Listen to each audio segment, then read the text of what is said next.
Hey everyone, and welcome to another episode of the Journal. And honestly, this week felt like a significant moment for the You Alright Mate movement. Because for the first time, a company chose to invest actual time and money into creating space for well-being and conversation for their people. That might sound like a small thing, but for me, it felt huge. On Wednesday, You Alright Mate went international. Joel Lawton and I delivered a 60-minute Reframing Success webinar to the amazing team at Dehns, with people joining from London, Manchester and Munich offices. And for 1 hour, rooms full of professionals paused for a moment and asked themselves a question that most workplaces never stop to ask. What does success actually mean? Not status, not job titles, not productivity, not just pushing through, but genuinely, what does a successful life actually look like?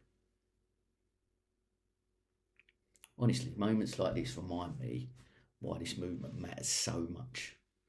Because every time we create space for an honest conversation, every time we challenge outdated narratives around masculinity, pressure and success, every time someone feels seen, heard, understood, something shifts. And that's always my hope with this work. Not to fix people, not to have all the answers, but simply that something we share, whether it's a story, whether it's a reflection, a question, or a practical tool, it might just land when someone who really needs it. During the session, we shared parts of the 5 pillars of success framework that I've put together with a focus on balance.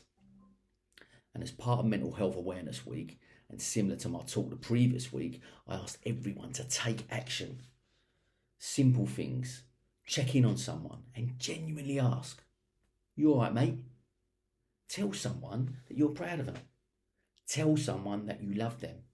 Because I spoke about, awareness alone isn't enough. Change happens through conversation, through connection, and through action. But one moment from the webinar has really stayed with me this week. Someone asked me a question around workplace well-being. What can organisations do to create a healthier culture around well-being and mental health? And I answered it in the moment, but afterwards I reflected on it and I realised I'd overcomplicated the answer. Because truthfully, I think the answer is actually really simple. The most important thing organisations can do is invest real time into people's well-being. Not performative well-being, not tick box exercises, not one awareness post on LinkedIn once a year. I mean genuine, consistent space where human beings are encouraged to slow down, reflect, talk honestly, and feel heard. Because culture doesn't change through posters on walls, it changes through conversations. It changes when people feel psychologically safe enough to say, "I'm struggling. I'm overwhelmed at the moment. I'm not okay." And the reason Joe and I created the You Alright Mate programs was to do exactly that. To intentionally block out time in people's diaries where well-being becomes the priority. Not as an afterthought, not once they've burnt out, but proactively. Because this is where real culture shift begins. And honestly, this week genuinely felt like a big step forward for the mission. Reminding me that organisations are starting to realise these conversations matter. That success without well-being comes at a cost. And that, maybe, just maybe, we're starting to move the needle. So my question this week is, which workplaces, teams or organisations need this conversation right now? Comment below, DM me, let me know.